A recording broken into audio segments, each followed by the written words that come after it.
Gentlemen, you may be seated.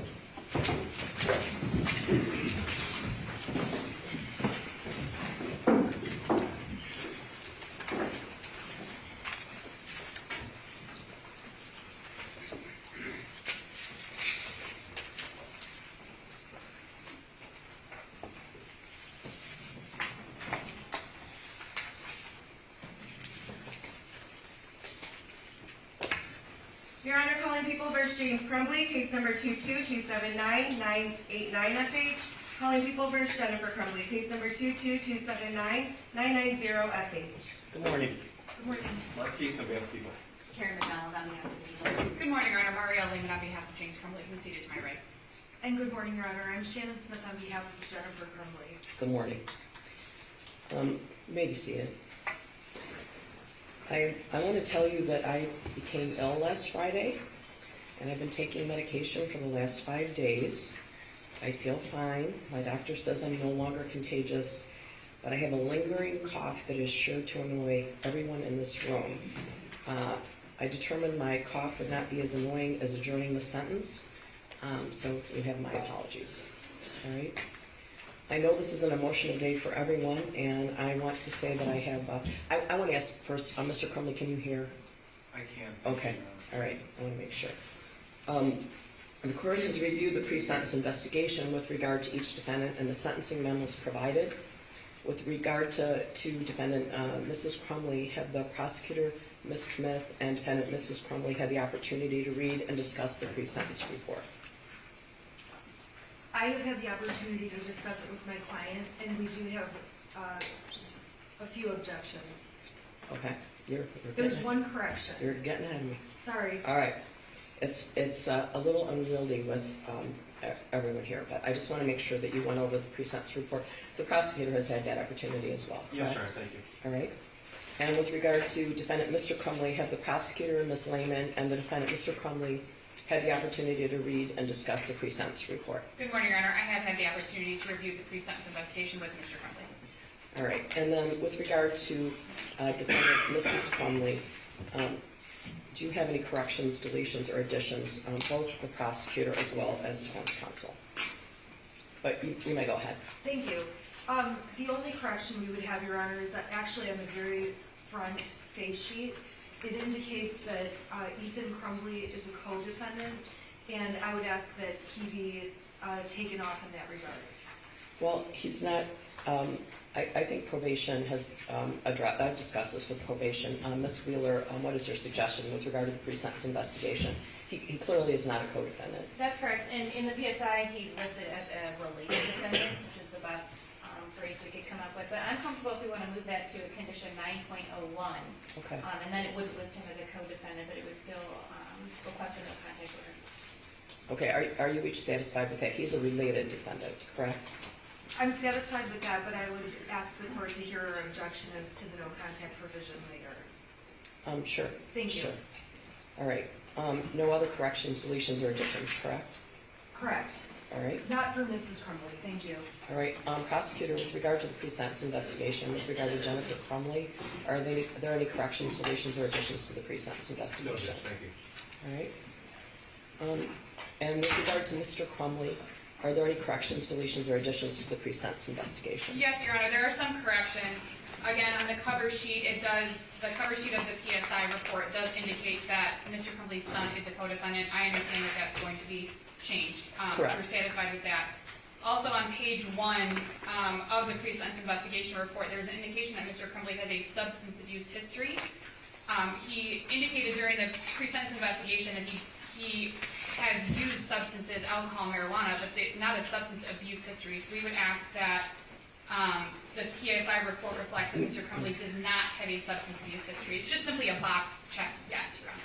Well, I guess I'm going to ask probation to indicate why they checked that box, but from what I read, he indicated that he used marijuana daily, and I didn't read that there was any medical purpose.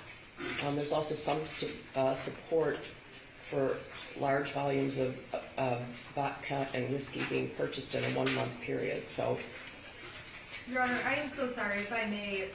I did not realize it says yes in the box for Mrs. Crumbley with regard to alcohol use.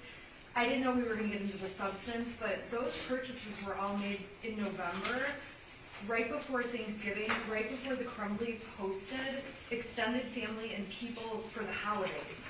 So to use those receipts that the prosecution attached in their memo that were not even part of trial, is unfair, and my client also denies having an alcohol abuse history. Well, they weren't part of the trial because I excluded them. Right, no, well, the alcohol purchases,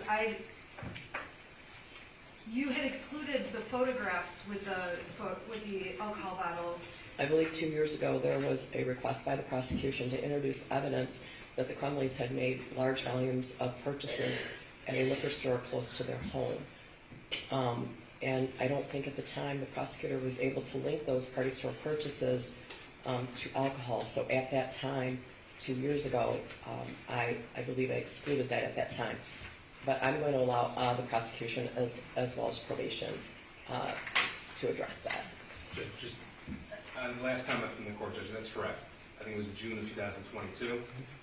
Regarding the purchases themselves, counsel put in photographs of that Thanksgiving dinner. There were 6 people there.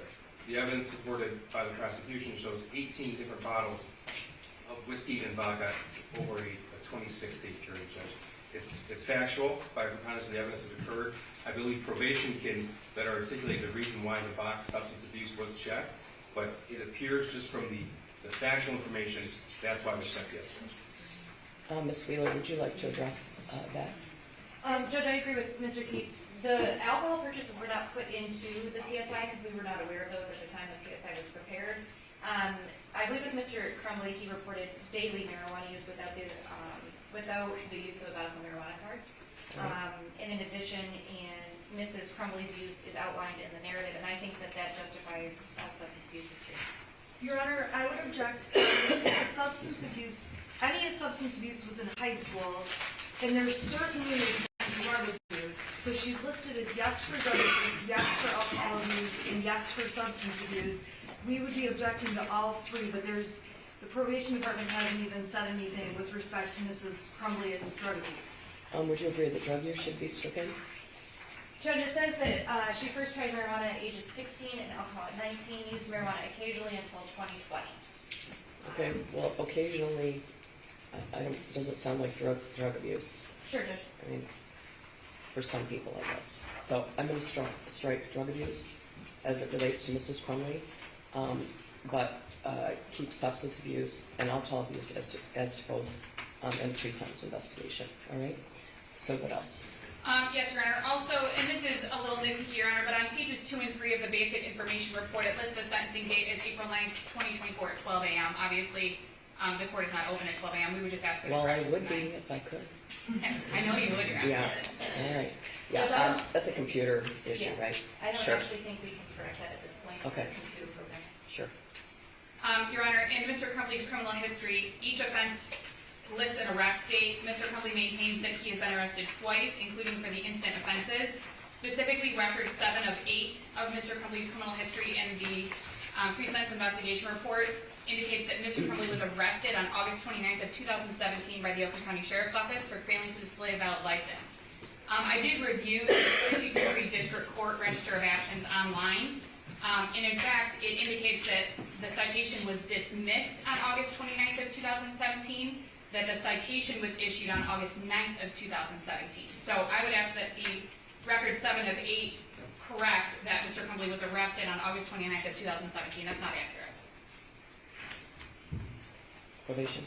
Judge, I don't have an objection to striking that, but we do often put in district court arraignment dates under arrest date. Okay. That helps us when we score PRV 6 going forward status at time of offense. But I don't have an objection to taking that. All right, so the arrest date, Ms. Lehman, is August 9th, 2017. That's what you want. When the citation was issued, right? Okay. Correct. All right. As it relates to substance use, Your Honor, and I should have said this a few minutes ago, in the PSI report, it indicates that Mr. Crumbley was using alcohol and marijuana from 1997 to 2021, but that's not accurate. During the pre-sentence interview, Mr. Crumbley was asked when he first used alcohol and marijuana, and he indicated it was 1997. So I would just ask for a correction, that it wasn't used that whole time, that it was a first use, and that it was, and then Mr. Crumbley first used marijuana at 21, then not again until it became legal in Michigan, I believe is what the indication was during the pre-sentence investigation. Ms. Wheeler, I believe he told you he was experiencing daily use at the time of the offense. That's correct, until the fall of 2021. It's a bit hard to explain that in the chart because it only asks for a start date and end date, but I can try to explain that a little better in the narrative. All right, I appreciate We that. would appreciate that. Thank you, Your Honor. And the last one, on pages 33 and 34, there were statements alleged to have been made by Mr. Crumbley to a therapist on March 18th of 2024. I did speak with Mr. Crumbley regarding those alleged statements that were included in the pre-sentence investigation report, and he denies making the statements that he was experiencing sadness, depression, anxiety attacks, or any of the symptoms listed in the report. The interview was conducted by video. Your Honor, it was a video call, so there was significant difficulty in communicating, but I would ask that those statements be stricken as Mr. Crumbley indicates that they were not said. I have no further questions after that, Your Honor. Ms. Wheeler, any comment on that? Judge, they are in the mental health records. I could put in a statement that Mr. Crumbley disputes this in the narrative and then explain that there were issues with communication during the video visit. Are you satisfied with that? I'm sorry, Your Honor? Are you satisfied with Ms. Wheeler's suggestion? I didn't hear the whole thing. I'm sorry, Mr. Crumbley was asking me a Well, it's question. probably because I was coughing. But go ahead. They are in the mental health records, but I could put a statement in there that Mr. Crumbley disputes this at the time of sentencing and then put in an explanation. That would be great, thank you. Prosecutor, any comment? No, Judge. All right, so there are no other corrections, deletions, or additions. Is that correct? Correct, Your Honor. There are a number of objections. I believe Ms. Smith also has some, but corrections, additions, deletions, that's it. All right.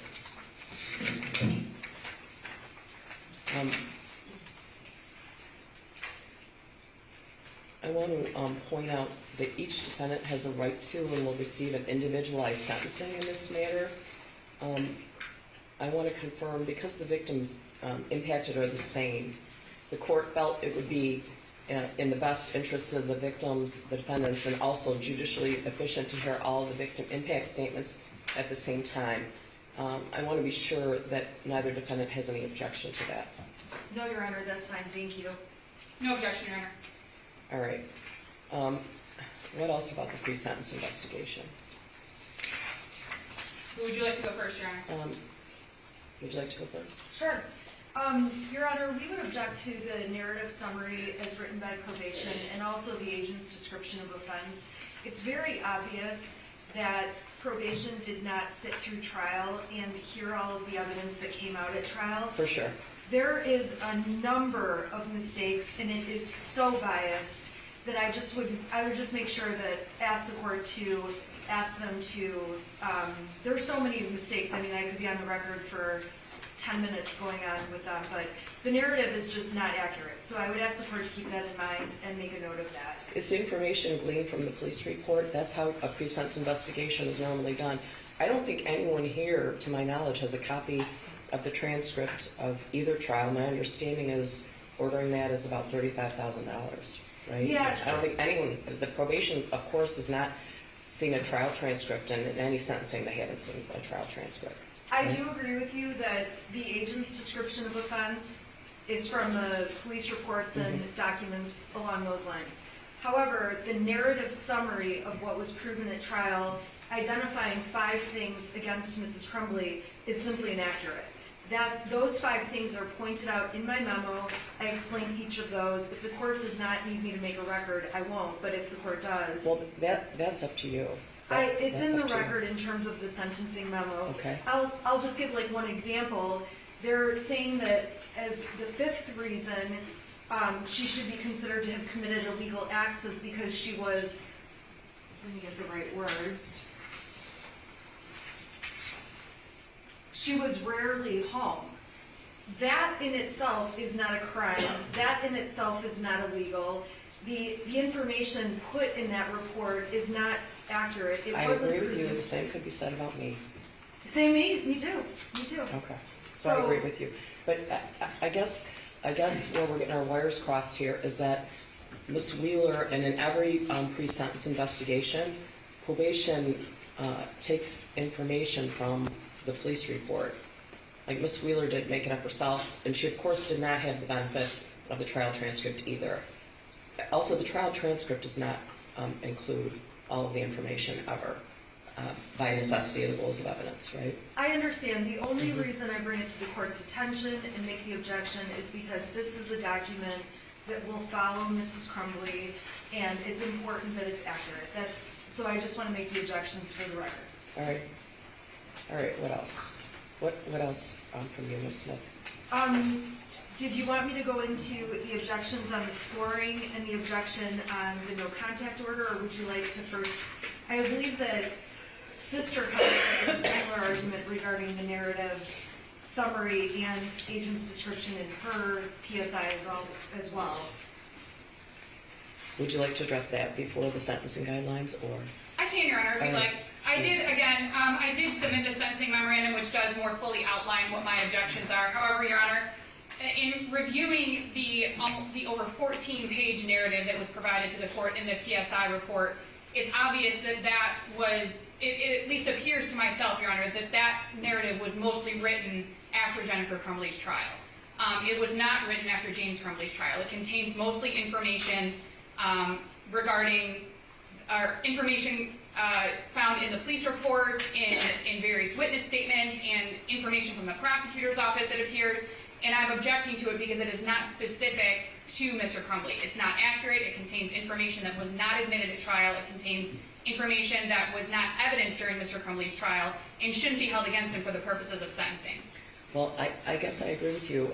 Ms. Wheeler is always very thorough, and I'm not surprised that there's a 14-page narrative. That information is taken from the police report, and I'm aware of that. I believe that the Department of Corrections always does it in that way. I don't think that there's anyone here, I could be wrong, who's read a trial transcript. I don't know, maybe someone has excerpts of it, but the trial transcript will take a very long time. The pre-sentence investigation is never based on the trial transcript. So I suppose it would be appropriate to include in the pre-sentence investigation that the narrative in the pre-sentence investigation is based on the police reports submitted in this manner, which are numerous, correct, from many different agencies. That's correct, Your Is Honor. there any objection to that? No, Judge, just one comment as far as the PSI. This court indicated every single PSI utilizes the police report and other information to compile the narrative information. Correct. The court sat through the trial. The court can make the appropriate record when the sentence is handed down. The jury found these facts to be true. I dispute the characterization that the PSI is riddled with inaccuracies. I believe it to be accurate. And Ms. Wheeler obviously reviewed all the cell phone records, and those were included. Judge, you made certain rulings throughout the pendency of this trial, as you alluded to earlier. You have all the information. It's readily available to you. Nothing needs to be extracted from the summary. I have no objection to a statement in the PSI indicating that Ms. Wheeler drew information from the narrative or police reports. That's fine. Like I said, it happens in every single case. But I do dispute the characterization. But I understand the court is going to issue the sentencing individual to the offense and the offender based upon the record. Correct. Correct. So we'll add that. We'll add that. Thank you, Your Honor. It does, in the report, it does indicate a number of reports that Ms. Wheeler relied on in writing the narrative, and then it says, and other evidence.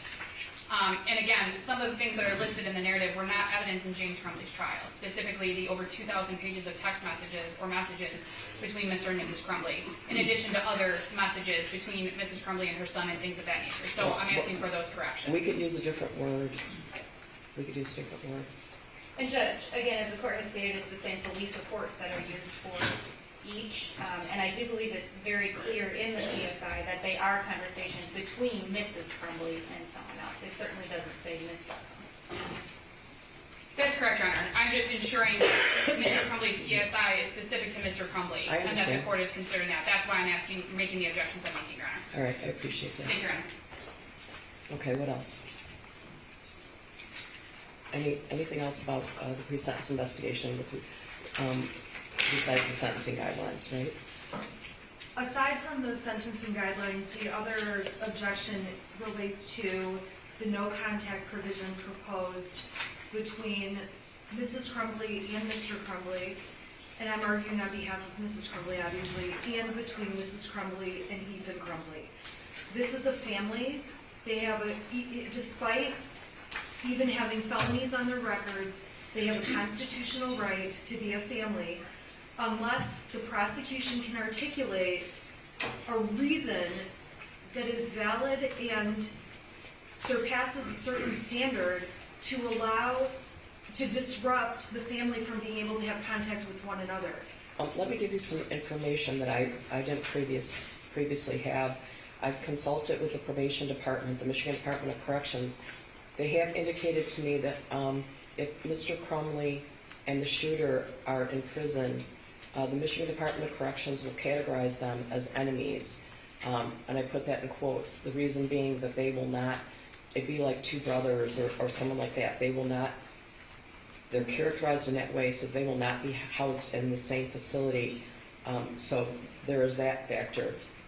I think the other difficulty I'm having is that I got your sentencing memo at about 4:32 on Friday, and Ms. Lehman's I got over the weekend. So the prosecutor didn't have a chance to respond to that. So I'm not clear if there's.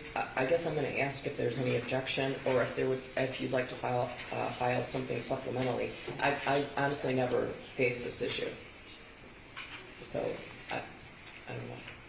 I can just respond. My only response, Judge, is that we're asking that these defendants be treated like any other defendant in the Michigan Department of Corrections. Right. And it's my information that because they are co-defendants, the no contact will be in place, and because the shooter is a related defendant, no contact will be continued. Again, Okay, you just mentioned two different issues. Because they're co-defendant, they're a man and a woman anyway, right? So they would, if they go to the Michigan Department of Corrections, they would not be in the same facility. Correct. Co-defendants are traditionally not housed together. There's that issue. She's asking about a no contact order between Mr. and Mrs. and the shooter. So I don't know what your position is on that, or if you have any legal authority to support your position. If you want to respond to it later, I have frankly never faced this issue. So. Well, yeah, that's probably true, Judge, and as the court indicated, this was objections made recently. I don't have anything at the ready as far as legal authority regarding that. My information is only from Michigan Department of Corrections, and the reason why they put the no contact in place, and that is because of the nature of this crime and the fact that they are related defendants. Again, we're not asking for any special treatment one way or the other. We just want whatever the Michigan Department of Corrections would do in any other case. All right, well, would you like to respond, Ms. Wheeler? I think you are the one who told me about the enemy status and quotes that would be maintained. Yes, Judge, and there's certainly no guidebook for this situation again. Those I are my wish there thoughts on was. why I recommended the no contact order, but certainly the court can issue what they want. It was just my thoughts. Would you like to respond? If not, I don't see a reason to have a no contact order at the moment. If the Michigan Department of Corrections was able to tell me the reason to have no contact order, I would consider it. I know you haven't had a chance to respond, but at the moment, I can't think of a reason for a no contact order. If the three of them are all in the Michigan Department of Corrections, it would then be up to the Michigan Department of Corrections. But should I be ordering that right now, is what I'm asking. Is there legal authority for me to do it?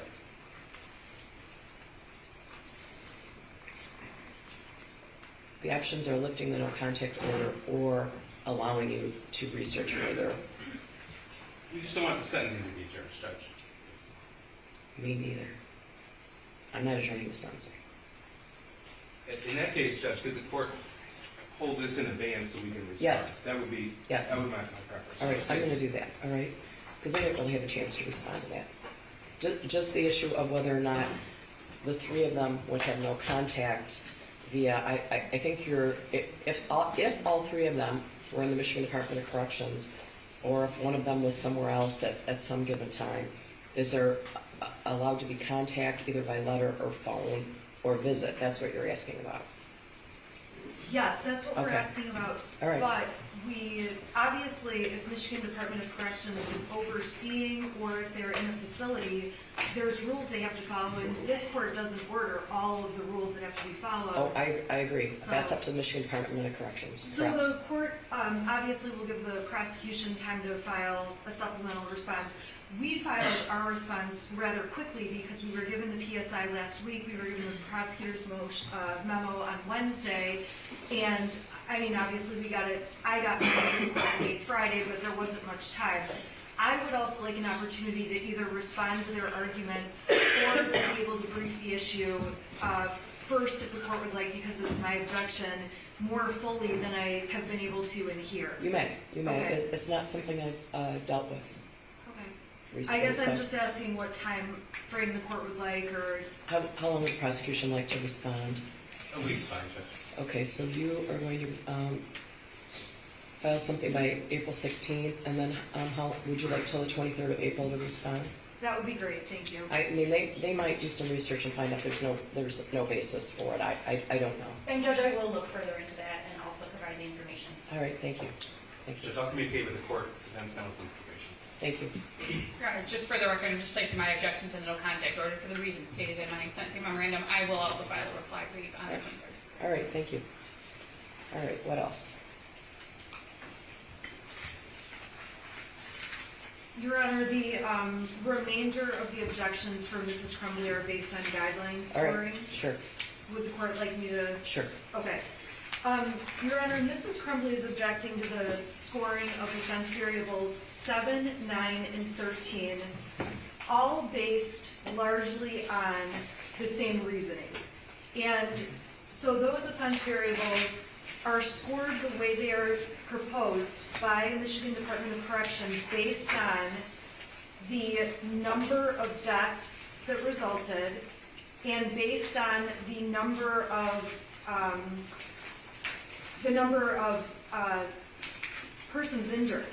And the problem with it is that Mrs. Crumbley was found guilty of completing an act of gross negligence or failing to adhere to a legal duty. But when the shooter got the gun and made the decision to shoot multiple people, that took any and all culpability for the number of victims and put it in his hands. So the shooter, if he had gone out and shot one person, which if it's reasonably foreseeable he would hurt anyone, okay, one person might be reasonably foreseeable, the guidelines would be scored far differently. And just as a matter of course, the guidelines don't take into account a situation like this, much of the law in this case has been novel and new. So we would ask the court to score those guidelines at 0 points because... Can you be specific about which? We need to take each guideline individually. It's important for the record, all right? Sure. Okay, so prior record variable 7 gets scored when there are 2 or more offenses that the defendant is convicted on. And the objection in this case is that the conviction is based on there being 4 deaths. The conviction is not based on Mrs. Crumbley committing 4 acts of gross negligence. And this is a case where we have an intervening factor. We have an adult who was charged as an adult, sentenced as an adult to life without parole, who took everything out of Mrs. Crumbley's hands and made decisions himself. So to charge Mrs. Crumbley, hold it against her that there are 4 deaths, that part of it was not reasonably foreseeable to Mrs. Crumbley. Didn't the jury disagree with that? No, the jury found that the jury did not find 4 different ways to say that there was gross negligence. The scoring is based on the number of deaths. At the end of the day, the shooter could have gone and shot 1 person, or 4 people, or 100 people. The problem is that even if it's foreseeable that something was going to happen, when the shooter intervened and made the decision what he was going to do as an adult that was convicted and held accountable for each of those 4 deaths and everyone injured, it came out of control from Mrs. Crumbley. So we object to the scoring that she committed 4 offenses. I agree with you, the jury entered 4 convictions, but the basis of it was 4 deaths. And it's not 4 acts by Mrs. Crumbley. This is a very unusual case. Well, if there were specifically 4 deaths intended, she would be charged with homicide, right? Isn't that true? That would be true. But as with involuntary manslaughter, so if a person drives a car and ends up killing 6 people, there could be 6 counts, okay? But this situation is distinguishable because we have a different person who comes in as an adult, makes decisions, and takes any of what could be possible out of Mrs. Crumbley's hands. Okay, he wasn't an adult. He was charged as an adult. I- Isn't there a difference? Well, yeah, you're right. I'm saying though, he was charged as an adult. He was held accountable for those crimes. He made the decision on how many people to shoot. He went in and made intentional choices. My point is just that Mr. Crumbley and Mrs. Crumbley, and I apologize because I'm arguing for Mrs. Crumbley, but sometimes I'll mention both. The decision on the impact of this case was absolutely not in their control. It was not foreseeable, and that's the basis of the objection. Even if we respect the jury's verdict, they found that gross negligence took place. We respect that. That's fine. We get that. But at the end of the day, Mrs. Crumbley shouldn't be sentenced as if she controlled the fact that 4 people were murdered, or if the shooter had shot 100 people. That's the objection, and this is a unique issue. It's a unique issue in that there is not case law, and it's going to be a matter of first impression. Ms. Lehman, do you want to weigh in on this PRB 7? I would, Your Honor. I also am objecting to this scoring at 20 points. I do believe that the proper score is for 0, for reasons similar to those that Ms. Smith stated. This is not a case where there were 4 separate grossly negligent acts alleged. It was one grossly negligent act, and quite frankly, we don't have the jury here to ask them what they found, or if they found that there were multiple grossly negligent acts. There were 4 counts for the 4 deaths of the students. And Your Honor, I understand that having these conversations, I'm not trying to be callous to anyone, Your Honor. I know. But the 4 counts were for the 4 deaths that occurred, not for 4 separate criminal acts on behalf of James Crumbley. I understand what the jury's verdict was. I understand that, Your Honor. However, it's not as though a similar situation, Your Honor, would be speeding through 4 different stop signs and causing 4 different motor vehicle accidents resulting in death. That would be something similar to a concurrent or subsequent felony conviction. In this case, it is arguably one grossly negligent act that resulted in 4 deaths, and obviously also multiple injuries and other issues as well, Your Honor.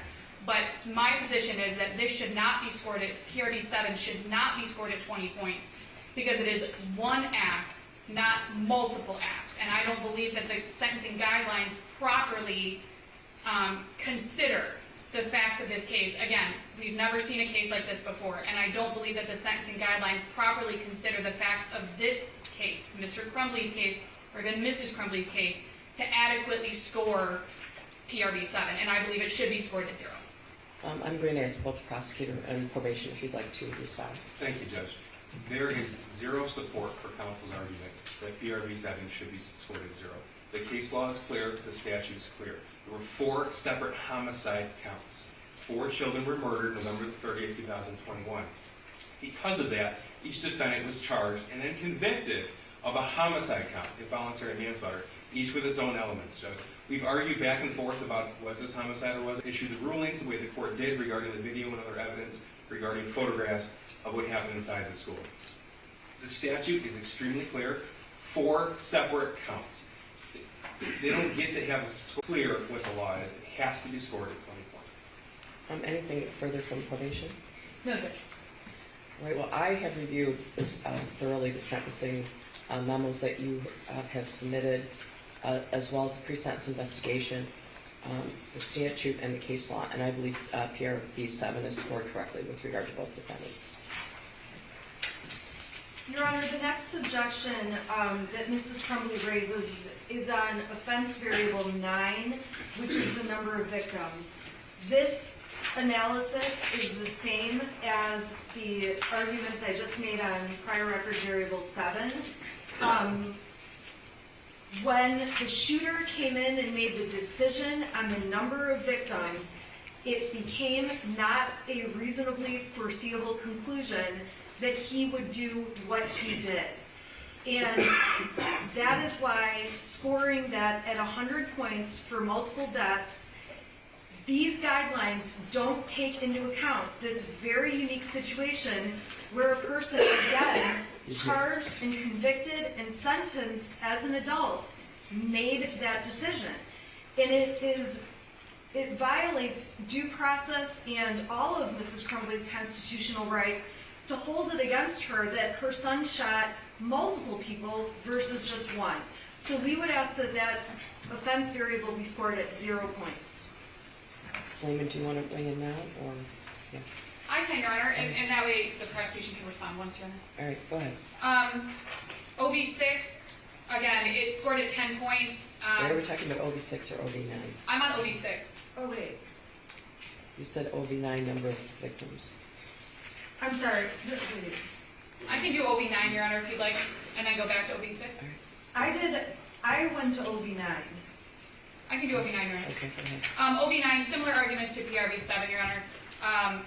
It was not Mr. Crumbley who pulled the trigger on the firearm that killed the 4 students, Your Honor. I'm making the same arguments. I don't think that I need to reiterate them, but I believe that it should be scored at 0. Thank you, Judge. Regarding offense variable 9, the jury did find he was reasonably foreseeable. It's jury instructions 1615, 1618, 1610, Judge. 2 juries, 24 individuals, 24 citizens, found them guilty and found this act to be reasonably foreseeable. Had they not, they could have been found guilty. That's the law. Now, again, there is no justification for scoring at 0. They are homicide offenses. Each is a separate count. The statute is clear. The case law is clear. We provided supporting information and documentation in our sentencing memorandum. The scoring has to be 100 points. Anything, Ms. Wheeler, in addition? No, Judge, thank you. All right, well, I agree. I've spent, even before receiving any of your sentencing memos, I spent an incredible amount of time going through all the guidelines, and I believe that OB9 is scored correctly to pursuant to the pre-sentence investigation, the statute, as well as the case law in this matter. All right? Your Honor, Mrs. Crumbley's next objection is to offense variable 6, which is the offender's intent to kill or injure another individual. We would object to the scoring of this variable because Mrs. Crumbley did not have intent to kill or injure another individual, even if she was grossly negligent and obviously found guilty of gross negligence. That does not mean she intended to kill or injure another individual. We know who intended to kill or injure another individual, and that's the shooter. He was held responsible, he was charged, he pled, he was held responsible, and we would object to the scoring of OB6. Okay, OB6 says, or there was gross negligence amounting to an unreasonable disregard for life, right? Or. I agree with you, but the problem is that, again, these sentencing guidelines don't take into account another person coming in and making those decisions. So that's the problem, and that's what makes all of these guidelines not exactly fit with the circumstances of this case. You know, did you guys read, I sent you a case named Albers. Did you read that case? I thought that was interesting. 258 Mishap 578. I thought that was telling. There was a number of victims in this apartment, and someone was a fire starter, a known fire starter, injured all kinds of people there. And I think that had more to do with OB3, but I thought that was a telling case. Ms. Lehman? The difference, Your Honor, in that case, though, is that there wasn't somebody who was charged as an adult that intervened and made the choice to hurt everyone in that apartment building. That's the difference in this case, is that Mr. and Mrs. Crumbley did what they did or didn't do, but when their son came in and made decisions, again, it took it out of their hands. And if he had made the decision to do something different with that weapon, we wouldn't be here with that scoring. That's the difference.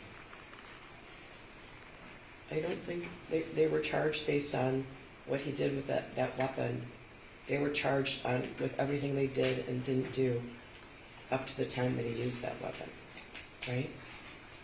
What he did from the moment he started shooting is not really the crux.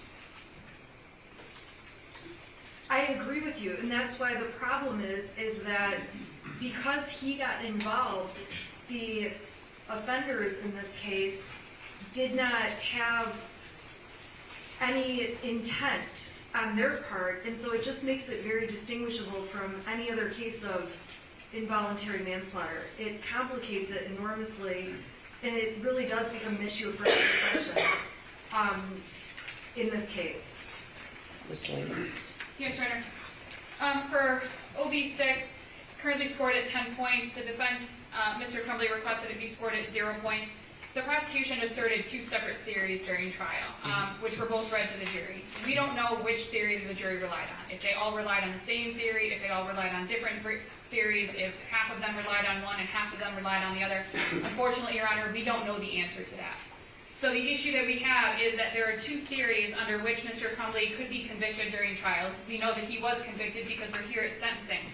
But neither of them takes into account the fact that there was no evidence presented that Mr. Crumbley was aware of what his son was planning. There's the guidelines, and specifically OB6 doesn't take into account that there was no evidence presented during the trial that Mr. Crumbley was not aware that his son had obtained access to any firearms in the home. And again, for these reasons, it's the intent. I understand that gross negligence is a part of the scoring, Your Honor. However, it's disregard for human life. There was no evidence presented that James Crumbley had disregard for human life. Whether it's believed he was grossly negligent or not, Your Honor, there was no evidence presented during trial. Again, notwithstanding the jury's verdict, I understand what the verdict was, Judge, but the guidelines themselves, the scoring, which is what we're doing right now, this is not retrying the case, this is just scoring the guidelines, and the guidelines themselves, Your Honor, do not take into account the specific facts of this case and the evidence that was presented during this case. So for those reasons, Your Honor, I'm asking that OB6 be scored at 0 on behalf of James Crumbley. Prosecution. Thank you, Judge. In Jennifer Crumbley's memo, there was no objection to OB6. We did respond and articulate the reasons why. In James Crumbley's memo, I asked the court to take that argument from our memorandum into consideration regarding Jennifer Crumbley's case as well. First, I'd like to address the counsel repeatedly calling this a case of first impression. This is a rare case. It's a unique case, but it's not a case of first impression. The legal duty in Michigan has been around for years, as has involuntary manslaughter and the law surrounding involuntary manslaughter.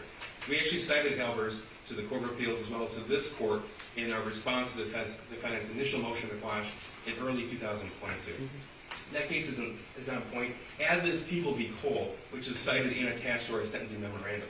The jury instruction is clear, 1618 and 1615. Judge, OB6, 10 points are scored when there was gross negligence amounting to an unreasonable disregard for life.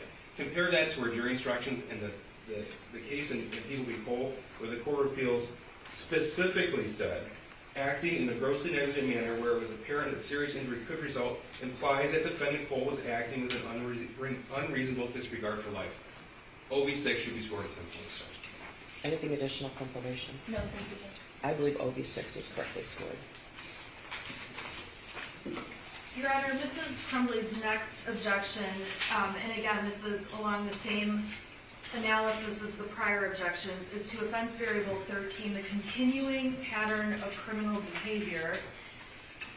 This case is scored based on there being 4 resulting murders and multiple injuries in this case. And again, this factor was ripped out of the hands of Mrs. Crumbley when the shooter decided to make a continuing pattern of behavior and resulted in multiple harms and murders. Mrs. Crumbley did not exhibit a continuing pattern of criminal behavior. There were not 4 or multiple counts of gross negligence, and therefore we would just object to it being scored at all.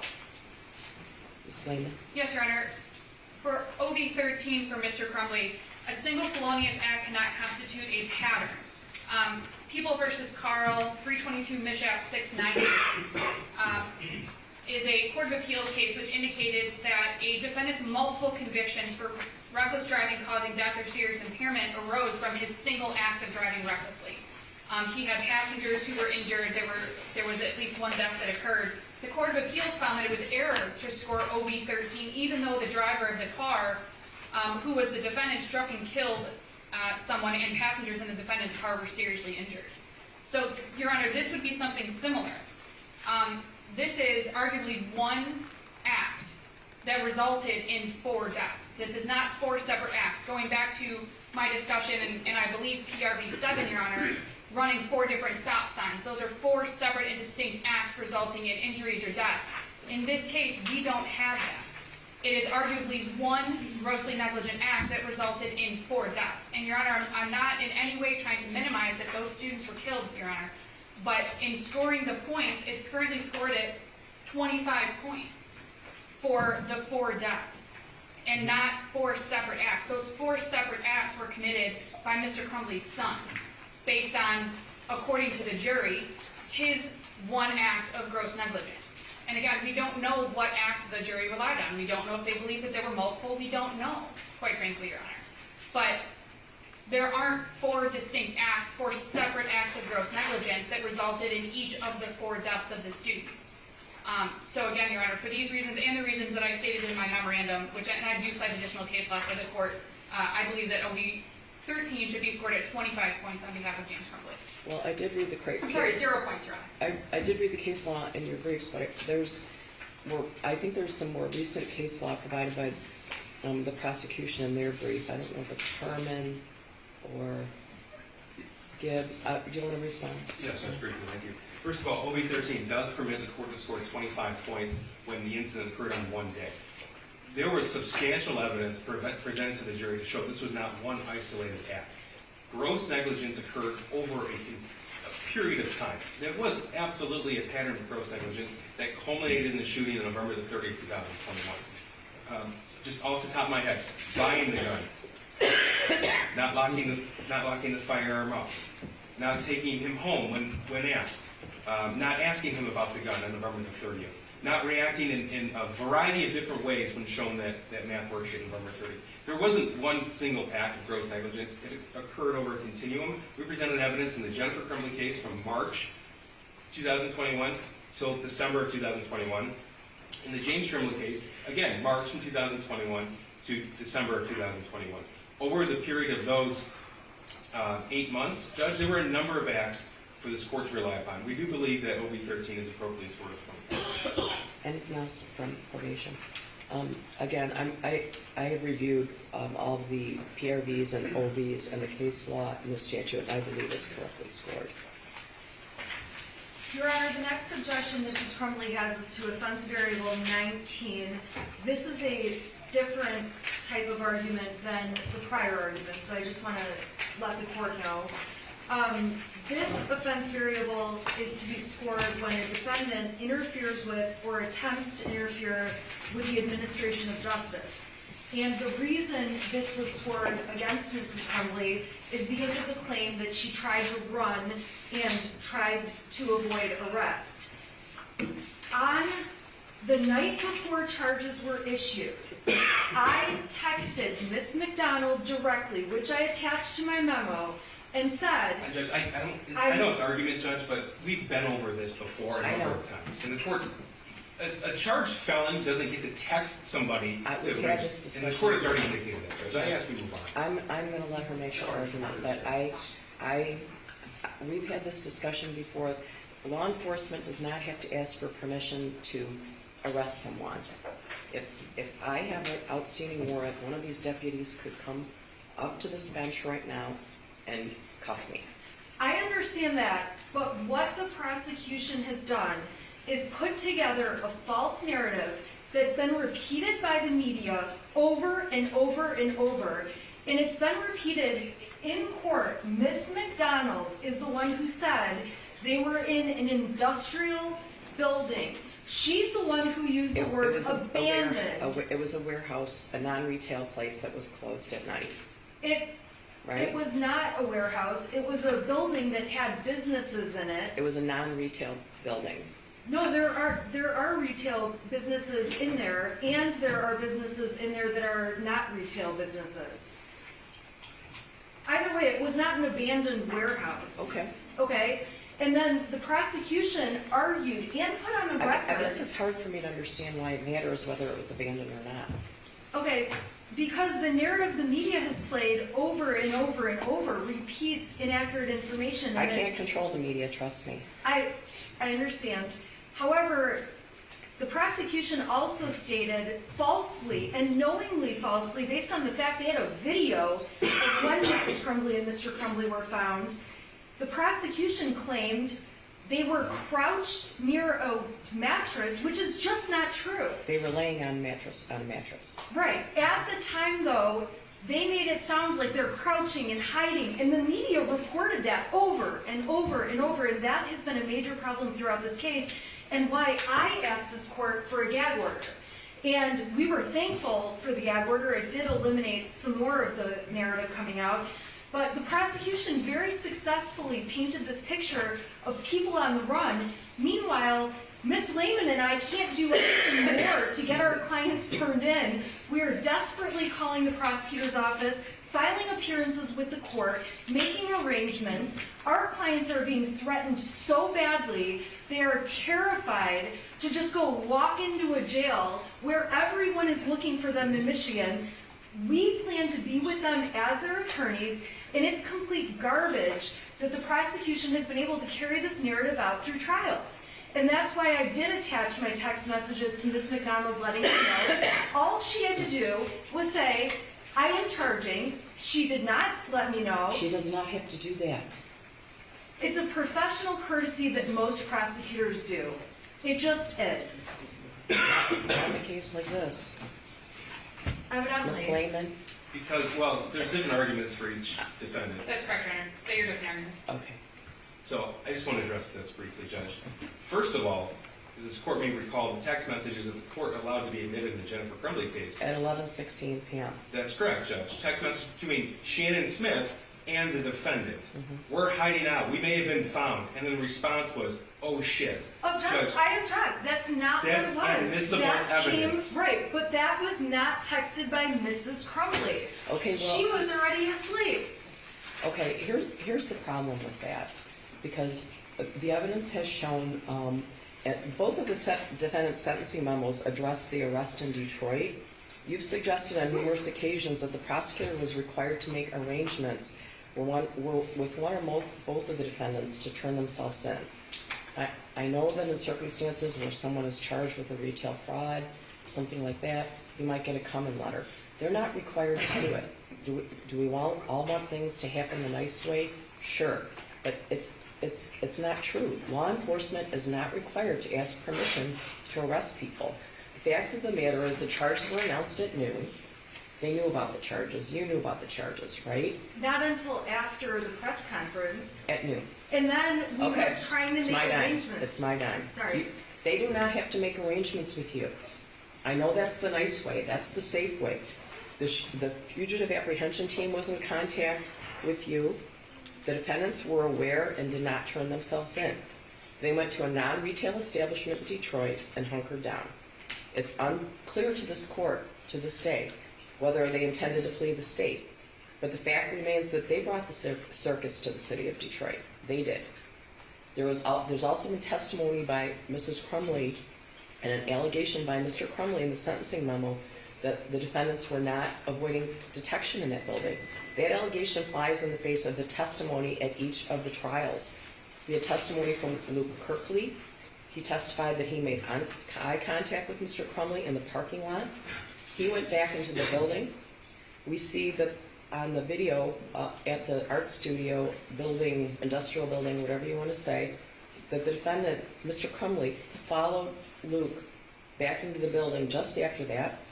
Luke immediately called 911 at 10:43. I reviewed all the testimony in this area. The Detroit police arrived 20 minutes after that 911 call. Their text from Mrs. Crumbley's phone at 11:16 p.m., despite the fact that she testified she took 4 Xanax, drank vodka, and was asleep by 11 p.m. That is simply not true. Numerous agencies, including the Detroit Police Department, Border Patrol, SWAT, the Oakland County Sheriff's Department, An Oakland County fugitive apprehension team descended on this industrial building. The Detroit SWAT team entered the building at midnight and started breaking down doors with a steel ram. They started on the second and third floor. They obtained a key to the door where the defendants were on the first floor an hour and a half later. The suggestion that the defendants were asleep and did not hear this is highly improbable. Thank you, Judge. The only addition I have to that is the court referenced the testimony from the trial judge, and I appreciate that because retired Sergeant Hendrick as well as Lieutenant Willis testified very clearly upon multiple questions. Is a sheriff's office function to trigger the fugitive apprehension team? It is a law enforcement function. It doesn't happen because of a request or demand by the prosecutor's office. It's wholly separate and distinct. That was clear in the testimony. I just want that to be part of it. Thank you, Judge. Did you want to make a different statement about that? I did, Your Honor. And it's because I don't believe that Mr. Crumbley was assessed 15 points for OB-19 for the same reason as Mrs. Crumbley was. Mr. Crumbley was assessed 15 points it says in the guidelines, the offender used the force or the threat of force against another person or the property of another person to interfere with, attempt to interfere with, or that results in the interference with the administration of justice or the rendering of emergency services.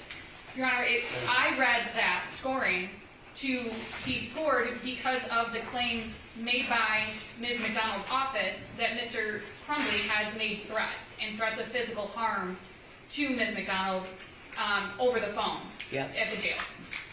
Your Honor, I'm disputing, and I have disputed, I did it during the trial when this was originally raised, and I've done it since then, that Mr. Crumbley has ever made a physical threat against Prosecutor McDonald. He has vented, he has been angry for the reasons that I cited in my sentencing memorandum, but he has never threatened to physically harm Ms. McDonald. He has never said that if you continue with this prosecution, I'm going to hurt you. He has never said, if you don't stop this right now, I'm coming after you. Instead, as I indicated in my sentencing memorandum, the statements made by Mr. Crumbley, although there has been some language that may not be very respectful, that may be angry out of frustration for being incarcerated and on lockdown for 23 hours a day for the last 2.5 years, for something that Mr. Crumbley and I maintain that he did not do illegally or wrong. But he vented his frustrations, Your Honor, and he never threatened harm. He never said if Ms. McDonald continues that he's going to do something, or Mr. Keese, or Mr. Williams, or anyone else at the prosecutor's office or law enforcement. So he scored 15 points, presumably based on these claims of threatened physical harm against Ms. McDonald, which we dispute ever happened. Mr. Crumbley and I maintained that OB-19 should be scored at 0. Again, we also dispute that he was ever fleeing, so even if the prosecution wanted to change their theory to the flight, we would dispute that he was even fleeing, although I understand what the court just indicated and what Mr. Keese has indicated previously. So for the purposes of scoring, OB-19 should be scored at 0. There have been no threats of physical harm. There have been no interference with the administration of justice. There is a thumb drive of the threats. We could play them, or Mr. Keese could read them into the record. I don't know to what extent the prosecution would like to address. I hope not to, Judge, but I do need to respond to the argument. I'm not going to read all of them. They're on page 4 of our sentencing memorandum. And we did attach them as the court indicated. So I know the court has listened. OB-19 should be scored at 50 points if the offender used force or the threat of force against a person to interfere with or attempt to interfere with the administration of justice. I don't know any other purpose for what James Crumbley did other than to interfere with the administration of justice. He knew specifically that his jail calls were recorded. He knew, or at least he believed, that the elected official, Ms. McDonald, was listening to him because he sent a message specific to her. He did it not just in an abstract sense, Judge. He did it while she was actively prosecuting the case. I have had a number of instances where defendants threatened witnesses. Rarely do we see a defendant threatening the prosecutor, let alone a member of a trial team, let alone the elected official. There will be retribution. She's going to be fucking sucking on a fucking hot rock down in hell soon. I am fucking on a rampage, Karen. Yes, Karen McDonald, your ass is going down, and you better be fucking scared. I didn't want to read that, Judge. That was just a few weeks before the trial. I don't know any other definition what that could be other than a specific threat made to a member of the trial team. We ask that this defendant be treated no differently than any other defendant who would make a similar statement to any prosecutor or defense attorney or judge in this building. OB-19 is certainly correctly scored at 15 points. I believe that it's correctly scored with regard to Mrs. Crumbley and Mr. Crumbley based on their avoiding law enforcement while at the art studio, industrial building, whatever you want to call it, on that evening for a long period of time. But in the alternative, there's alternative theories for scoring OB-19 with regard to Mr. Crumbley. Regardless of his ability to make good on those threats because of his incarceration, I still do believe that those were threats against the prosecutor. Thank you, Judge.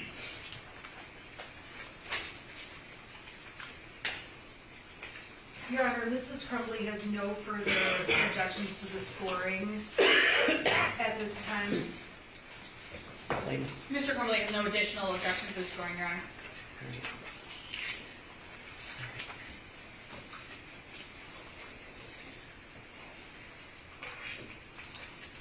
I have a number of written statements that were provided by various individuals. I'm going to read the names of the people. Could you tell me the pronunciation of Madison Baldwin's mother's name, Nicole Beausoleil? Yes. Beausoleil. And the mother of Hannah, Ms. St. Juliana, is it I, St. Juliana, Kristen Baldwin, Raina St. Juliana, Steve St. Juliana, Jill Suave, Molly Darnell, Danielle Krozek, Andrew Muska, Marla Lay, Olivia Upham, Renee Upham, Megan Gregory, Patricia Cunningham, Linda Russo. Those are individuals who provided written statements, and I have copies of those. I wasn't sure who had what statements, so they were scanned by my office and sent to everyone yesterday.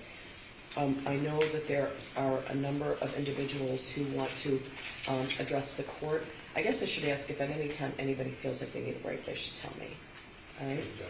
All right, so you have not objected, correct? Yes. All right. correct. Do you want to do that at this time? Could we take a break now, Judge? Yeah, do you- Before the impact statement? Yeah, do you need a break? I guess I would ask, you've had time to review the written statements, correct? Your Honor, we did get them late last night. I'm going to read over them during this brief break again. I have read over them once, but I'm going to read again just to ensure that there are no objections. Yeah, I didn't have reason to believe that you didn't have copies of them, but they weren't necessarily funneled to the probation department. Some of them were sent directly to us. I've gotten letters from people from across the country that were very interesting, so. Your Honor, may I say one thing regarding the victim impact statements?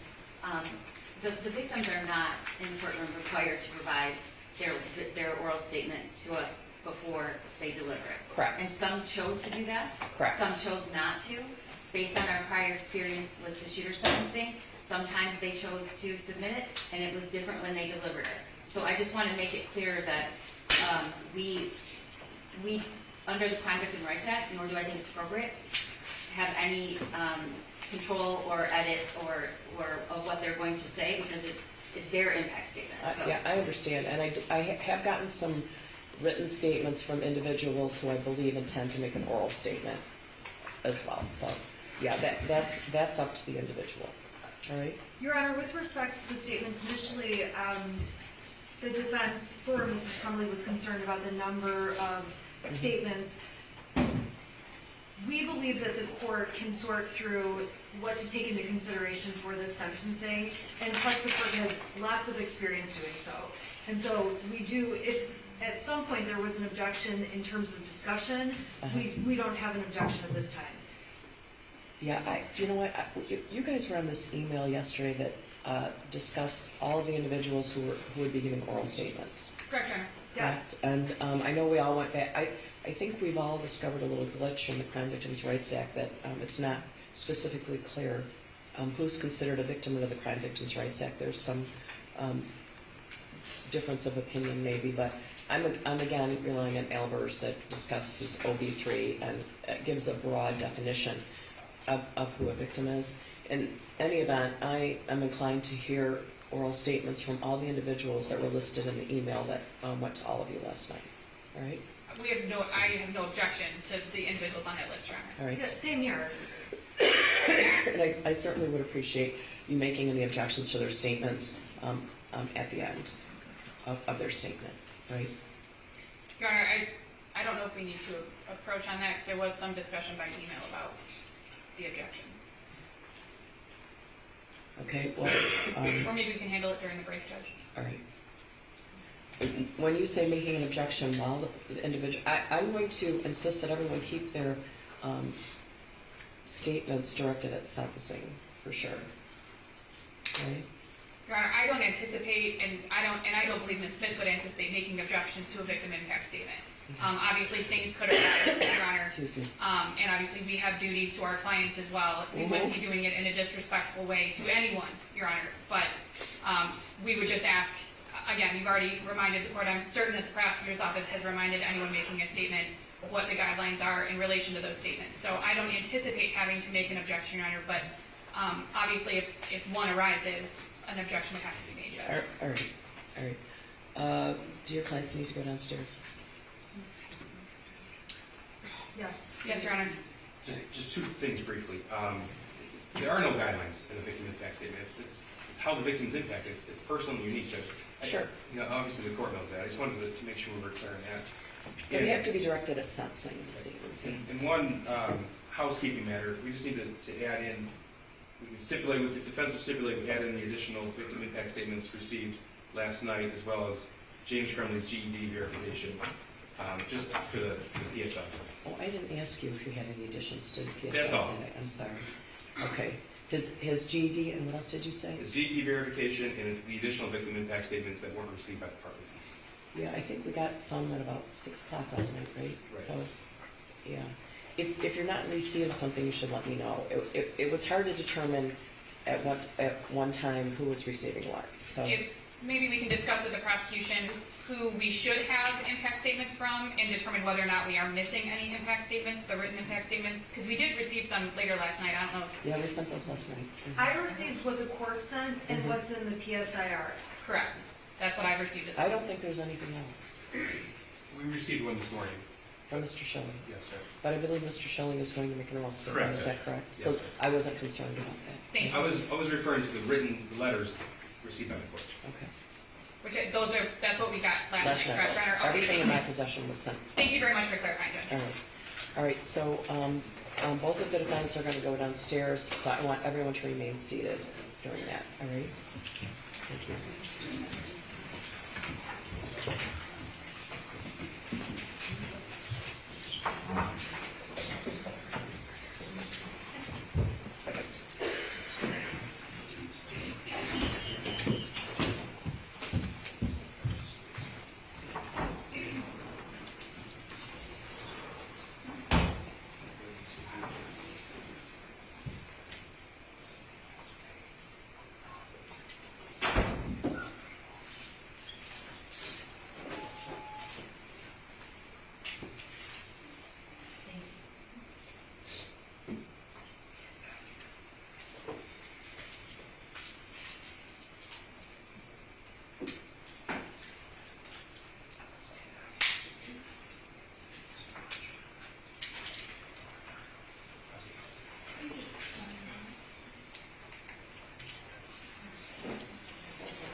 vs. James Crumbley, case number 22279-989 FH.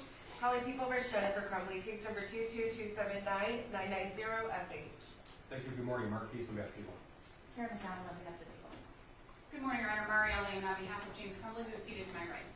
And I'm Shannon Smith on behalf of Jennifer Crumbley, who's seated to my right. Good morning. Now we're going to conduct the oral victim impact statements, correct? Your Honor, if I could have just a couple of very brief moments. I neglected to make an argument on OB9 earlier. If the court would just allow me to make a very brief record, I would appreciate it. Okay, go ahead. Thank you, Your Honor. Very briefly, People versus McGraw, 484 Mich. 120 is a 2009 case which indicates that the sentencing guidelines and scoring of those guidelines are limited to the sentencing offense. Obviously, we have 4 separate counts in the information in this case. People versus Vanilla Machado, that's a hyphenated name, 489 Mich. 412 is a 2011 case which states that you cannot aggregate offenses for the purposes of scoring. So where they're separate, in that case it was assaults.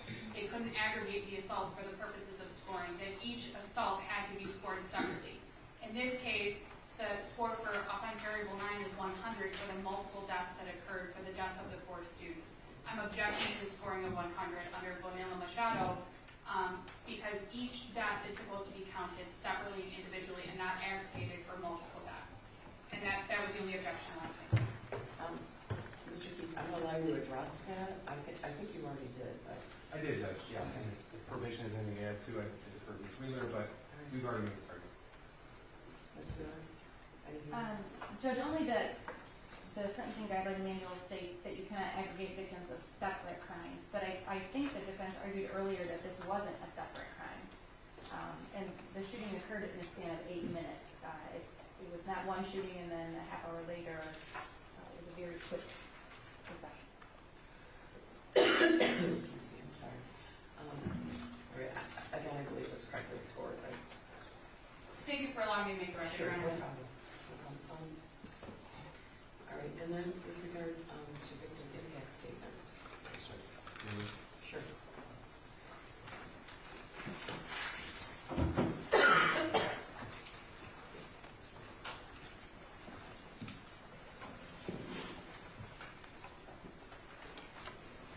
Morning. Stand right here. Good morning. Sit down. I was doing a great job at the French pronunciation of your name. Someday, correct? Correct. Was that right? Yes. All right. What do you have to say?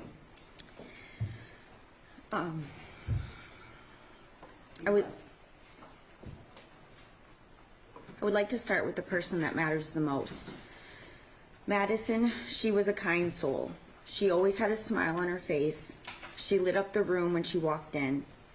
Her laugh I could listen to all day. It was infectious. Her big sister skills were undeniable, and she took that role very seriously. Madison was smart, funny, loving, passionate, determined, and genuine. Her expectations were high, and at times we needed to let her fall. She needed to be reminded that not everything is perfect, even if she wanted it to be. Madison had an influence that most never achieved. Sometimes I would listen to a poem she wrote or watched her create art with no tracing, just pure talent. She would talk about college and what majors she would like to do and what would be most helpful to society. The passion that she had for everything and everyone was remarkable. I would catch myself watching her and thinking to myself, how lucky am I? I'm the one that gets to be her mom. What did I do to deserve a perfect person? She will be the best thing to ever happen to me at such a young age myself. I grew up because of her. We grew together. I learned from her. I mattered because of her.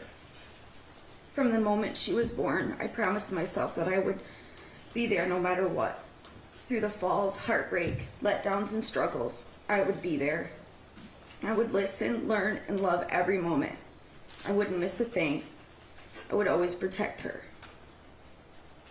On November 30th, 2021, exactly 17 years, 6 months, and 13 days made me break my first promise, and it will hurt for eternity. As her mom, I didn't protect her. First, I'd like to say thank you to the prosecution team. I say thank you to you all. Saying thank you really doesn't seem enough anymore. The countless hours you've worked, the time away from your family, and always taking our feelings into consideration. Karen and Mark, the work you've put into getting all the facts, speaking to us like we matter, and never wavering from your goal. It speaks volumes of the people you are, and I'm proud to call you a part of Madison's voice. Advocates and Jen, I'm not sure where to start. You've all seen me hit points in this tragedy that some days I wasn't sure who I was. One minute I'm laughing, next I'm crying, and sometimes I'm just silent. Either way, one thing stayed consistent. You always listened. Jen, you're not just a friend, you are family. My mind keeps going back to something during the trials. Something that is almost on repeat like a broken record. It's something as a mother I can't understand, and honestly, I don't think any mother would understand. It was when Jennifer said it wouldn't do anything different. I'm putting a little emphasis on different, as I know life throws us things that are out of our control. But life takes turns and eventually puts them back in our control. Like giving you a hint when something needs to change. I want to compare a few things to see through my perspective. As I know things are different about the events and how we see them from the events on November 30th.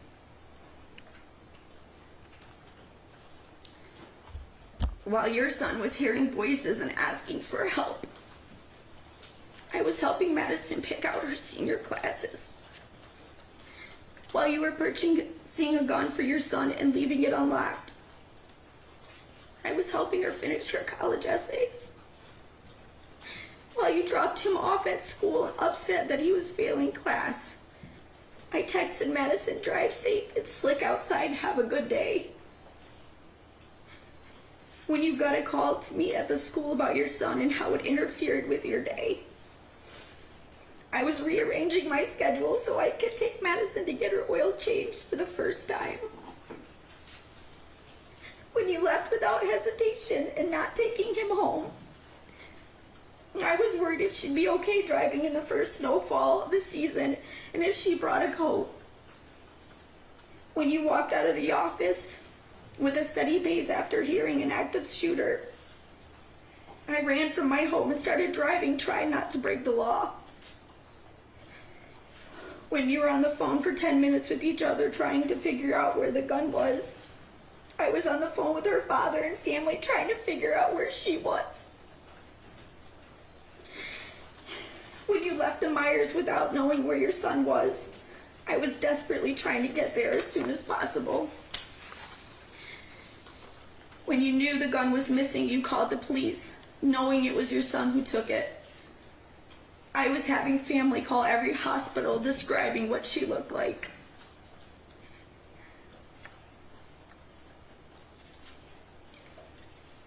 When you texted, Ethan, don't do it, I was texting Madison, I love you, please call Mom. When you found out about the lives your son took that day, I was still waiting for my daughter in a parking lot. When you questioned the reasoning on why you would do this, I was questioning if I was doing enough to find her. When you got a chance to speak with your son, seeing him alive and showing no support, I was watching families reunite with their children, waiting for my moment.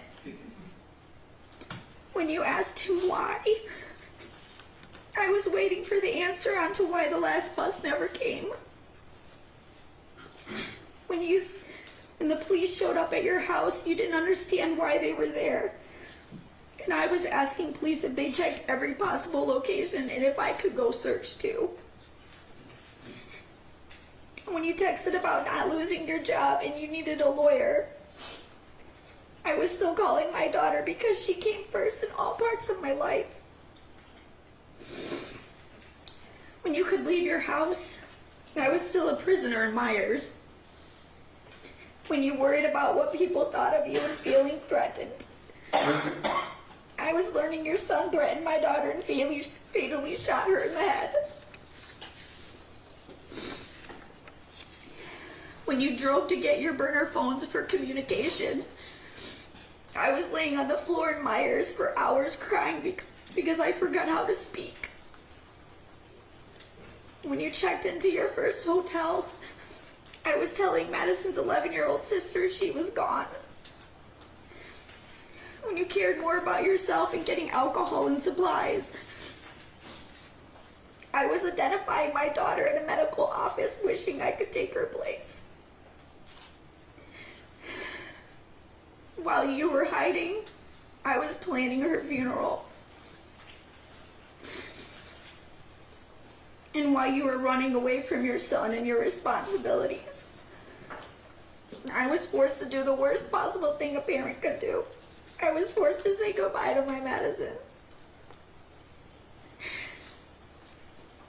We all see things different. Some prioritize and some don't. Accountability can only be given if you actually try it in the first place. As a parent, we all make mistakes. This is a normal way of life. Usually when mistakes happen, we learn from them. We try to fix it or talk it over. But continuing to make the same mistake over and over again is no longer a mistake, it's a choice. That becomes a decision. Those decisions that you made ultimately took my daughter's life. Because you decided that you didn't want to parent and listen to your son. You took the right away for me to be a mother. You do not get to decide that. You do not get those privileges. You are not above anyone. I love being a mom. It's the one thing that I'm truly great at. You cared more about your well-being than the one life that you should put above anyone, your child. And because of that, you both took 4 beautiful children away from this world. Being a parent is the part of life that you should hold to the highest level. It's an honor to be a mother or a father. Even when you think you have done your best, you continue to do more. Unfortunately, you never made it to level 1. You say you wouldn't do anything different. Well, that really says on what type of parents you are, because there's a lot of things I would do different. But the one thing I would have wanted to be different was to take that bullet that day so she could continue to live the life she deserved. You show no remorse, no respect or compassion for our family. The same traits that you've bestowed upon your son. The traits that you have torn my family into pieces. The lack of compassion that you have shown is outright disgusting. Not only did your son kill my daughter, but you both did as well. The words involuntary should not be a part of your offense. Everything you did that day, months prior, and days after were voluntary acts of your son to commit a murder. Not just one, but multiple. Shaking your head during a verdict is the utmost disrespectful thing I have ever witnessed. At that moment, you felt your life is more valuable than my daughter's. I will say that will never be true. You created a life that you took for granted. You decided that parenting wasn't a priority.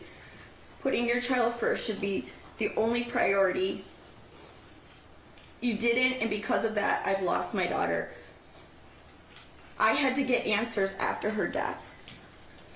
Watching the video, hearing testimony on how your son executed my daughter, watching him put the gun to her head as she covered her head and pulled the trigger.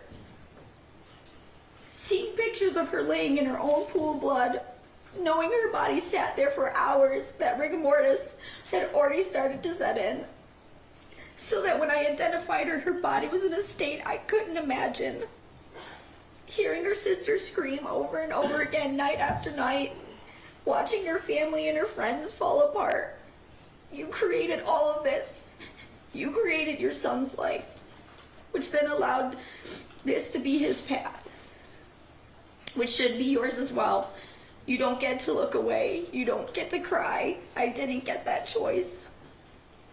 You failed as parents. The punishment that you face will never be enough. It will never bring her back. It will never be a loss that you have suffered, and it will never heal the pain. Because one day you're going to be able to see your son, visit, hear his voice, possibly laugh, maybe see him grow. I will never see that again. The so-called loss that you say you have suffered doesn't even compare to the loss of a child. Your Honor, I request that the maximum sentence be enforced, as it will never come close to the life sentence I was given. A life sentence that I didn't ask for, but a choice that was made for me. A life that I will suffer because of their negligence. Thank you. Thank you for being here.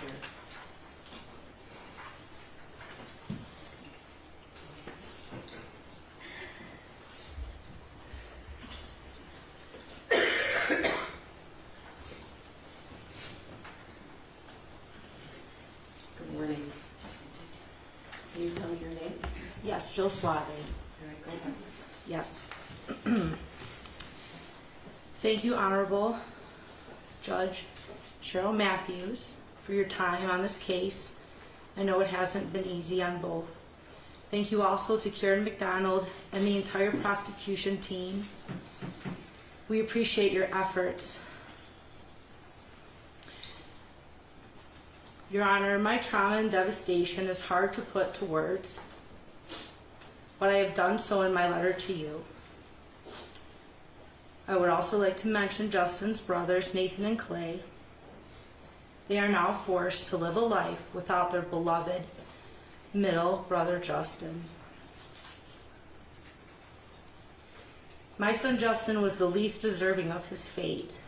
He was the best son that any mother could pray for. Justin was brave, spending his final moments protecting a fellow student. He was hardworking, a lettered athlete, a top honor student. He was kind and inclusive to all. He was full of love and joy. His future was so very bright and full of possibilities. His passing has touched so many family members, friends, students, and the community in general. The ripple effects of both James and Jennifer's failures to act have devastated us all. This tragedy was completely preventable. If only they had done something, Your Honor, anything, to shift the course of events on November 30th, then our four angels would be here today, and Justin would be getting ready to celebrate his 20th birthday on the 18th of this month. If only, Your Honor, they had taken their son to get counseling instead of buying him a gun. If only they had secured that gun. If only they had spoken up that day in the counseling office. If only they had checked his backpack. If only they had taken him home or taking him to counseling instead of abandoning him at that school, I wouldn't be standing here today.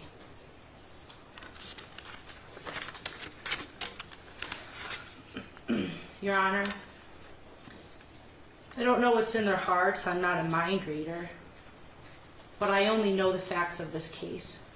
And the facts of this case, both cases, have been deeply disturbing. What I would like to share with the shooter's parents is an example of what love looks like between a mother and her son. This is what Justin wrote to me on one of the last birthdays that we celebrated together. Dear Mom, words cannot describe how thankful I am for you. You have been nothing but an amazing mother for as long as I can remember. Thank you for being a role model. Thank you for showing me what it's like to never give up. You inspire me to do better each and every day. I love you so much. Love, Justin. It is devastating and heartbreaking that it doesn't appear that either of you cherished or even wanted your son. But I wholeheartedly wanted and cherished mine. You have failed your son and you have failed us all. This failure had deadly consequences that can never be undone, that can never be made right. I am asking, Your Honor, for the maximum sentence allowed. Thank you. Thank you for being here. Thank you.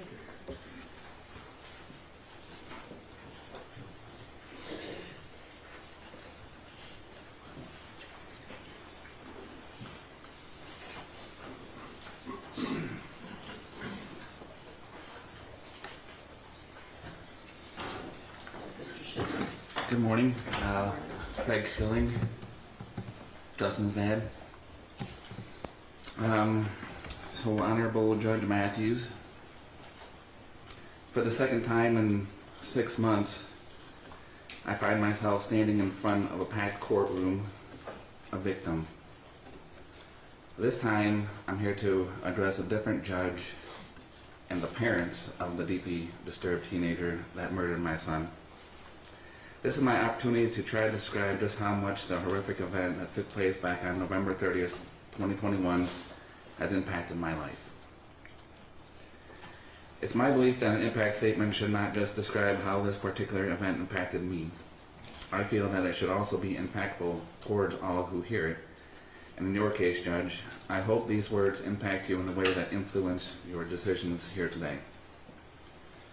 As I look around at all the lawyers, police officers, media folks, and the other victims, I can't help but ask myself, what could I possibly say that this whole scenario doesn't already say?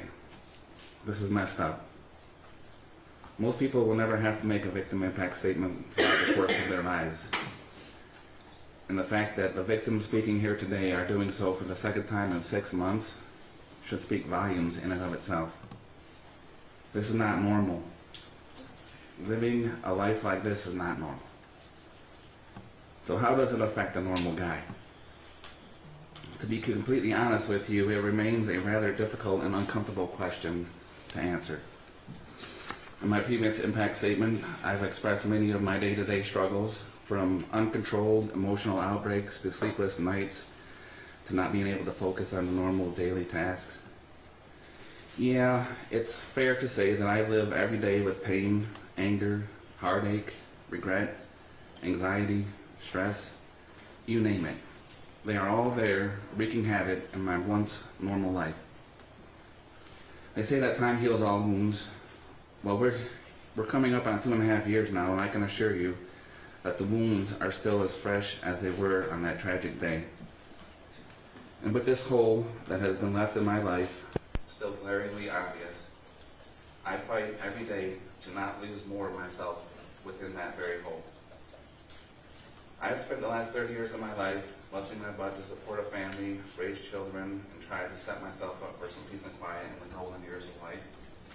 But the unthinkable has happened. And that peace and quiet I've worked so hard for may never come to be. At least not to the degree that I've always imagined it. Literally every single aspect of my life has been affected by this tragedy. And I could spend a long time describing in detail just how it has impacted me, but it seems like it would be way easier for me to just tell you how this tragedy hasn't impacted me, because there's simply nothing on that list. Now that the verdict is out on this monumental case, I feel strongly that it has caught the attention of most parents across the country.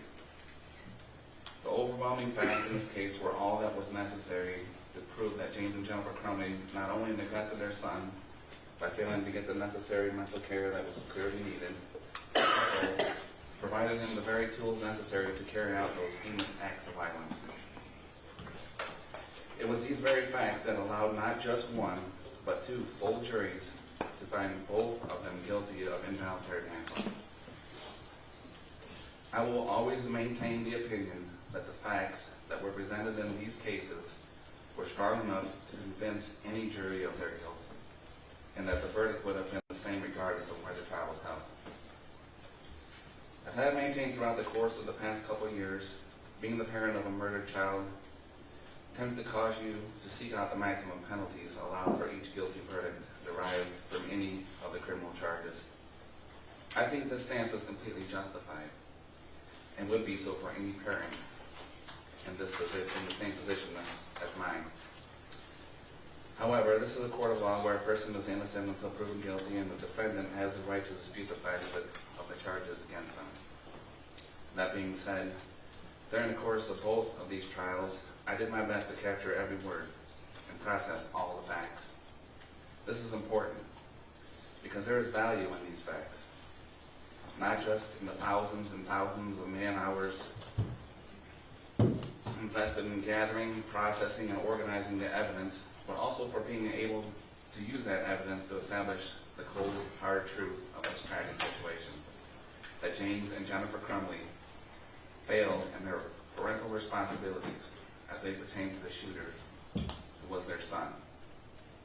The cold truth that shows that they did nothing to address the obvious signs of the deteriorating mental state of mind clearly present within their son. And of course, the very hard truth that shows that they provided their son with exactly what he wanted to use to do what he did, and failed miserably to secure it properly. One would probably think that in order for something like this, or something of this magnitude to even happen at all, there would have to be a ton of things that went wrong. Although there were some things that definitely went wrong that day, for several of those things, I believe that if they had been handled correctly, we wouldn't be here right now. And James and Jennifer Crumbley carry the bulk of the responsibility needed to handle those things. During their trials, the overall similarities between the two were evident, and I believe this is why they were both convicted. Numerous facts that were the same for both trials showed clearly that the parents failed their son, and ultimately the entire community. With Jennifer, the thing that resonates most is that she stated that even knowing what she knew now, she still wouldn't have changed a thing. I almost died when she said that. 4 precious lives were lost at the hands of her son by means that she helped provide. She saw the drawing of the murder drawn with the hands of her son. She sat and heard the request of the counselor and did nothing. And she still says that she wouldn't have changed a thing. I just don't understand how someone can be that heartless to make a statement like that. The blood of our children is on your hands too. This is but one reason why I feel that Jennifer should receive the maximum amount for her sentence. The facts presented should be all the others that you should need. With her distinct lack of remorse and overall unethical understanding of the tragedy, I feel that the maximum amount of time available is needed for her to be able to fully comprehend the gravity of her actions and the lack thereof. With James, there were a couple of things that jumped out at me in particular, but one thing that is the toughest to digest is the fact that when the verdict was being read, he sat there and shook his head in total disagreement, as if to suggest that the jury was wrong and that there were no grounds for a guilty verdict. I was dumbfounded to see him shake his head with such disbelief, an action that only suggests that he truly believes he did nothing wrong. How could you possibly think that? 4 precious lives were lost at the hands of your son by means that he helped provide. He saw the drawing of the murder drawn with the hands of the son. He sat and heard the request of the counselor and did nothing. I just don't understand how someone can so arrogantly dawdle in a pool of self-pity without being able to say one thing to justify themselves. The blood of our children is on your hands too. This is but one reason why I feel James should receive the maximum amount for his sentence. The facts presented should be all the others that you need. With this distinct lack of remorse and overall unethical understanding of the tragedy, I feel that the maximum amount of time available is needed for him to be able to fully comprehend the gravity of his actions and the lack thereof. Throughout the course of all of this, and I'm talking from way back in the beginning, I just can't get over the fact that this tragedy was completely avoidable. There were some pretty obvious signs that were completely overlooked, and the bulk of the responsibilities to address those signs lied on the parents, and they failed across the board failed. They willfully ignore the cries of their child and selfishly put themselves before helping him. This type of blatant disregard is undeniably unacceptable. It is a large reason why the events of that day were allowed to happen, and another reason why I feel they both need the maximum amount of time available to be able to fully comprehend the gravity of their actions and the lack thereof. We all know that having children is a big responsibility. Although extremely rewarding, it starts out pretty scary. I mean, let's face it, they don't exactly come with instructions. There's no mute button, and unfortunately, no pause or rewind buttons either. Oh yeah, and there are times in the beginning that they really snap. Yet we still have them. We still want that responsibility, even though it's not very clear what it all entails.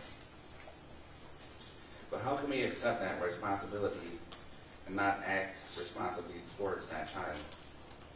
It doesn't add up. A child, even if he is an oopsie child, deserves the same amount of love, compassion, and care that every other child gets. A child deserves someone who is confident enough to lead by example. Because let's face it, it wasn't that child's choice to come into this world. You made them, and it's your responsibility to teach them how to live. It's your responsibility to set a good example. It's plain and simple, just like that, ladies and gentlemen. And the sooner we can figure that out, the better we all will be. Being a parent is hard work, but if it's done correctly, it can be the most rewarding work you ever do. There is no one that can tell you how to do it, because each child is so precious and unique. I mean, there's no other one like them in the entire world, and that says a lot. So cherish your one and onlys, and never give them up. Never give up on them, excuse me. The results of doing so can be catastrophic and can affect the lives of so many other people. So I ask for you all to go home today and hug your kids and make sure they know you are there for them and make sure that they are all right. It's so crucial for the whole of our society. Thank you. Thank you, Mr. Schilling.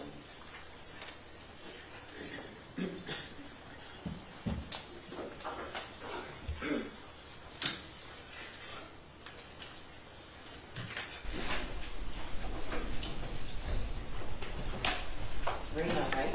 Yeah. Raina, say Julie. Our 10-year-old little brother had to learn how to write a eulogy for his sister before he even learned how to write essays. November 30th, 2021, all our parents did was send us off to school. Yet the next time they see Hannah is to recognize her lifeless body in a medical examiner's office. I met up with Hannah and a friend during school that day. When we split ways to go back to class, I just looked back and smiled. I didn't say goodbye. I never got to say goodbye. I never got to remind her that I love her, that she's my everything, the person I want to walk through life with side by side. I thought our future was a given. Of course, she'd play her first high school basketball game that night, get ready for all the other school dances, have her JV and varsity season for all the sports she played, get her driver's license, play her lacrosse season, have her first date, prom, graduation. She never got a chance for any of that. She didn't even get her 15th, 16th, 17th, or 18th birthday. These are only some of the high school experiences she never got to have, but it is absolutely nothing compared to the rest of everything she had going for her future. That list is eternal. Hannah's life had only started to begin. 12:51 p.m., November 30th, 2021, that was the moment I became aware of the fragility of our mortality. Hannah, who was healthy, Hannah, who was only 14, shot 4 times. 12.5% of the bullets shot that day were at her. She took her last breath in her own pool of blood in a school she hadn't even been in for 3 months. Alone for 7 minutes while police passed by her, bleeding out as a security guard failed to put a tourniquet on her, dying as EMS took more than 10 minutes after the shooter had been detained to even give aid to her. Our Japanese grandma would often worry about anything bad happening to us because she knew how dangerous it is here compared to Japan. She told me on FaceTime that Hannah would respond with a laugh, saying, "Don't worry, I'm a fast runner. I'll outrun them." It wasn't possible for Hannah to outrun the bullets bought by you, Jennifer Crumbley, which were fired by the 9mm Sig Sauer that you, James, gifted to your son. Both used to murder Hannah, Justin, Tate, and Madison. The fact is, no matter what you try to make yourself believe, Jennifer, you did fail as a parent, both of you. To love and to be loved, that is the human experience. It was up to you guys to show your son that. Instead of giving quality time and compassion, you gift your son a gun you knew causes extraordinary damage. There's a reason your kid didn't use the other 2 firearms or the .22 ammunition you own. I believe your actions cannot even be confined into the word failure. Your mistakes created our everlasting nightmare. So yes, you are still a danger to society, because even after serving 2 years, you have yet to admit to your wrongdoings. And we know that when we do not learn from our mistakes, we repeat history. You call yourself a victim. The difference between you and Hannah, Justin, Tate, and Madison, you and my family, you and all the students there that day, is that we didn't have a hand in causing this. You caused the most cruel thing I could ever imagine. You guys made loving Hannah so painful. That is not a narrative, that is reality. For that, unless you have a time machine or the ability to stop time, there is no existing punishment or rehabilitation that will ever be enough. Because there is no way that the one life I have, I now have to live without Hannah, my little sister, my best friend, my other half. To me, that makes the maximum sentence being 15 years too short. Hannah didn't even have 15 years to live. Jennifer, you stated that even after knowing everything you know now, you wouldn't do anything different. I cannot fathom that. I would do anything to hear her footsteps coming up the stairs. You don't have to roll your eyes, it's on video that she said that. To not have an empty seat at the dining table, to have her come into my room and ask which clothes to order, to see her napping on the couch, to laugh and share a look when we accidentally say the same thing at the same time. There's not a day that goes by that I wish I hadn't run out of that building. If I knew what I know now, I would do everything differently in a heartbeat. I hope time makes you think differently. One day, I hope you would have chosen to care for your son, teach him how to love and to be loved, that you would not choose to buy the bullets that enter children's bodies, that you would not choose to omit relevant important information to the counselor Sean Hopkins and Dean of Students Nicholas Ejak that could have helped their incompetent brains in one shared brain cell to decide to act and search the backpack, that you wouldn't still choose to hide from accountability when you're the reason we had to hide for our lives, that you would choose to save Hannah, Justin, Tate, and Madison. Like my mother said, both of you should implore that even on your worst days, it's the tomorrow Hannah doesn't get. The tomorrow she wanted to live so badly, the tomorrow that she should have. I can never do Hannah justice when talking about her. She's all I want to talk about, and yet I would need a lifetime and still wouldn't have the right words to capture incandescence, humor, thoughtfulness, kindness, or loyalty. She's always there for you, helping without a second thought. She's always sharing, whether it's her smile, her food, her clothes, her crafts, her joy. She's funny. It's a given. She brings people together. Whether it's her contagious laughter or sarcastic wit, you will be laughing right along with her. She's noticing the small things, new shoes, new haircut, cute jewelry, but even more importantly, she makes you feel seen. She's extremely spirited. Her energy is unmatched on or off the court. She dresses up every holiday, every spirit day, the first one to put up Christmas lights, or any lights for that matter, not even realizing she was a light for so many others. She's the one who would not only playfully roll her eyes and smile when I would say I'm taller than her as I look up to her. Not only did I look up to her physically, because yes, she was taller, but as a whole, as a human being. She isn't perfect, but she's Hannah, and to me that's as close as you can get. I can't convey what losing Hannah has done to me. I miss her with every breath I take. I think going forward without her is something I'll never be able to fully navigate. I believe the word sad is inappropriate to use because it does nothing to capture the hurt or the way my soul shattered. I didn't know. I've never felt every atom of my body igniting from anger until Hannah was murdered. I didn't know what it was like to want to stop waking up in the morning until she wasn't here. I have never known pain that is forever until seeing Hannah in a casket. I didn't know it was possible to feel so isolated even when you're surrounded by people. I didn't know how it feels to not know yourself at all. I have no idea who I am without Hannah. She's my happy, she's my home. I look for Hannah in everyone I meet, every place I go, and it's exhausting when I'm met with disappointment every time.